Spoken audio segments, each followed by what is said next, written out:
नमस्ते, आप देख रहे हैं दिलंकादहन.com और मैं हूं आपके साथ आकाश सिंह। इस समय मैं भदोही में मौजूद हूं और मेरे साथ मौजूद हैं अपना दल के पूर्व जिला अध्यक्ष और पूर्व प्रदेश सचिव डीएम सिंह गहरवार जी। गहरवार जी, आपसे जो पहला सवाल है वो राजनीति से ही जुड़ा है। आपने अपना दल बहुत जल्दी छोड़ दिया, क्या कारण था इसके पीछे?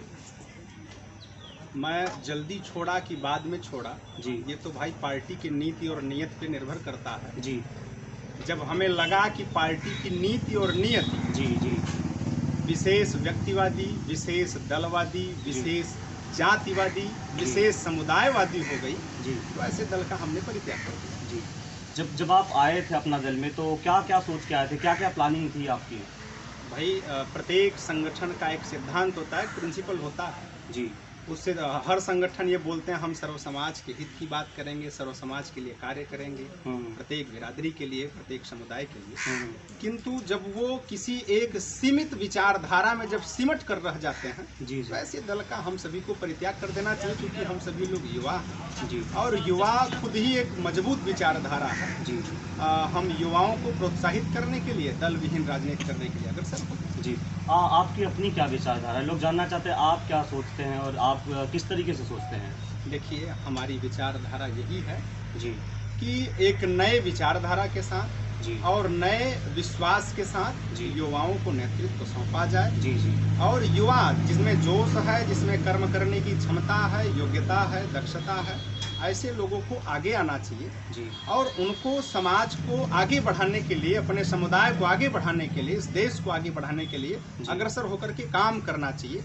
और ऐसे युवाओं को, वो चाहे किसी भी कोने में, किसी भी समुदाय में छिपे होंगे, उनको उभारने के लिए मैं काम कर रहा हूँ। बिना किसी पार्टी से जुड़े कैसे आप लोगों की बात पहुंचा पाएंगे ऊपर तक? देखिए, पार्टी भी एक विचारधारा होती है और व्यक्ति भी एक विचारधारा से चलता है। जी पार्टी एक बड़ा हम कह सकते हैं कि विचारधारा है और व्यक्ति एक छोटा विचारधारा होता है। जी जी लेकिन पार्टी भी बनाने वाला व्यक्ति ही होता है। जी जी जरूरी नहीं कि किसी पार्टी का झंडा डंडा टांग करके हम आडंबरीकृत राजनीति की ओर अग्रसर हो करके जी और लोगों को प्रोत्साहित करें।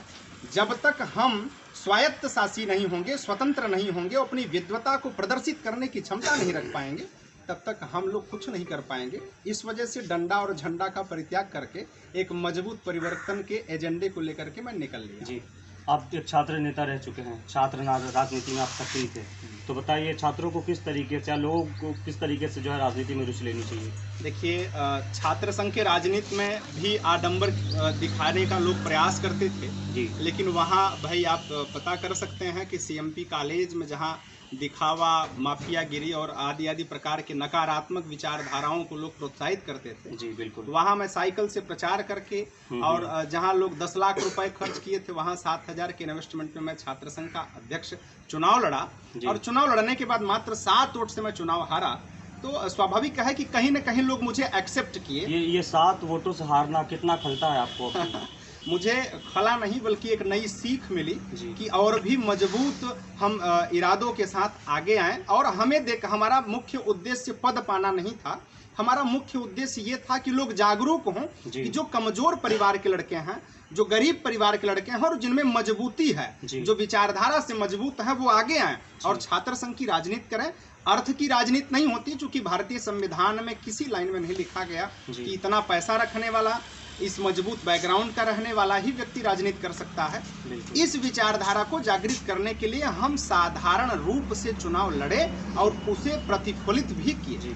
राजनीति में होने के लिए पैसा कितना जरूरी होता है? बिल्कुल जरूरी होता है, लेकिन पैसा उनके लिए जरूरी होता है जो जनता से दूर रहने की अभिलाषा रखते हैं।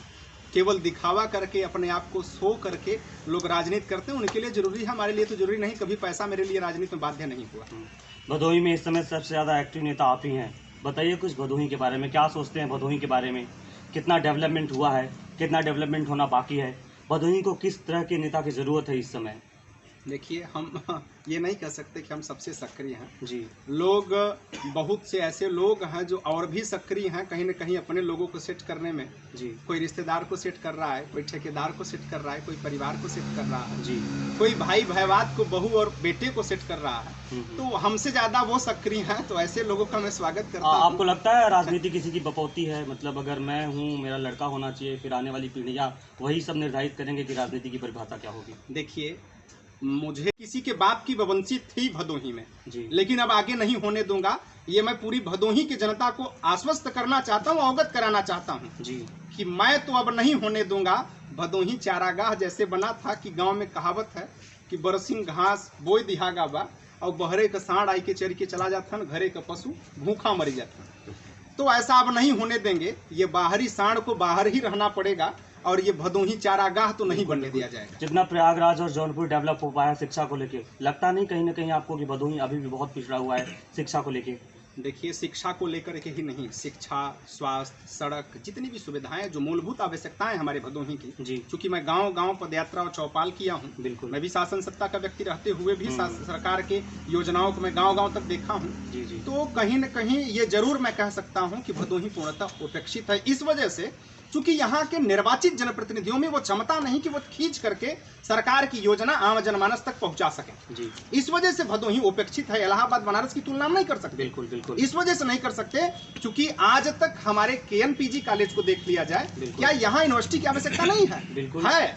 हमारे भदोही के बहुत सी संख्या में, हजारों की संख्या में युवा हर वर्ष दूसरे जनपद में जा करके कमरा ले करके, जिनमें जो अक्षम है वो नहीं जा पाते, जो सक्षम है जाते हैं और दूर दराज से पढ़ाई करके लौटते हैं। तो इसका प्रमुख कारण ये है कि अगर हमारे केएनपीजी कॉलेज को यूनिवर्सिटी बना दिया जाए तो स्वाभाविक है हम यही शिक्षा प्राप्त कर सकते हैं और एक गरीब से गरीब परिवार का लड़का भी उच्च शिक्षा प्राप्त कर सकता है। जी, आपकी क्या प्लानिंग है भदोही के लिए? अगर आप विधायक चुने जाते हैं या जनता आप में भरोसा दिखाती है तो आप किन किन चीज़ों से स्टार्ट करेंगे और मेन टारगेट आपका क्या होगा?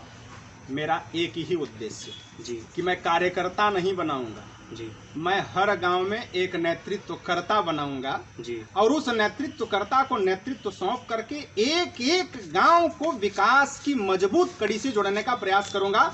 अकेले कोई व्यक्ति कुछ नहीं कर सकता है, इसलिए बड़ी बात मैं नहीं ये कहूंगा कि मैं विधायक बन के ये कर दूंगा वो कर दूंगा।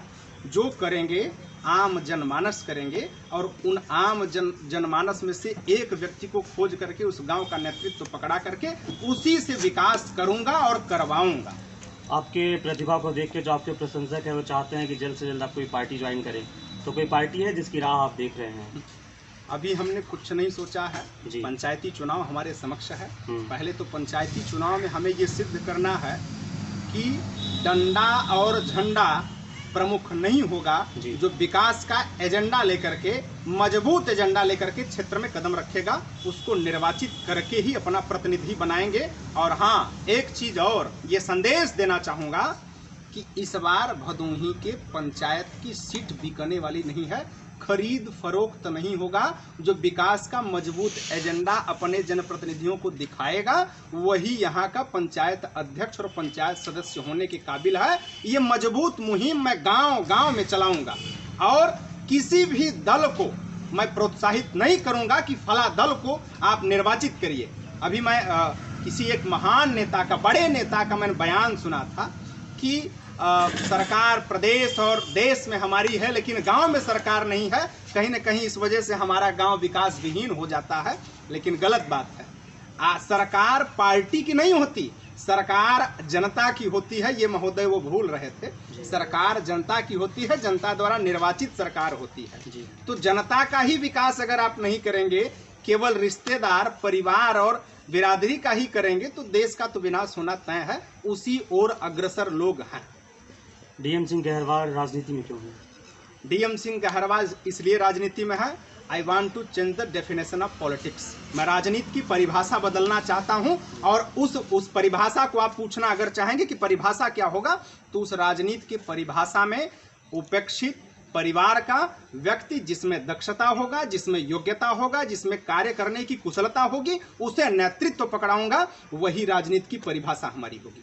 हमारे माध्यम से आप लोगों को क्या संदेश देना चाहेंगे? आपके माध्यम से मैं ये भदोही जनमानस को ये संदेश देना चाहता हूँ, आग्रह भी करना चाहता हूँ कि बिरादरी को त्याग दें, वो परिवार को त्याग दें, वो केवल एक चीज़ देखें कि किसमें विकास करने की क्षमता है, किसमें छीनने की क्षमता है और कौन हमारे लिए लड़ाई लड़ सकता है। ऐसे लोगों का निर्वाचन करें और पंचायती चुनाव में मजबूती से हिस्सेदारी युवा करें, जो जिनमें जोश है, जिनमें ओज है। ये अब चला गया वंशानुगत शासन वाला सिस्टम, ये इंग्लैंड में है, भारत में नहीं है। भारत लोकतांत्रिक देश है, ये सिद्ध करना पड़ेगा। ये सिद्ध तभी होगा जब नए विचारधारा का युवा गांव के नेतृत्व के लिए आगे आएगा। डीएम सिंह गहरवार अपने प्रशंसकों के साथ किस तरीके से खड़े हैं? अपने प्रशंसकों के साथ उसी तरह से खड़े हैं जितने मजबूती से वो हमारे साथ खड़े हैं, उनसे दोगुना मजबूती से हम उनके साथ खड़े हैं।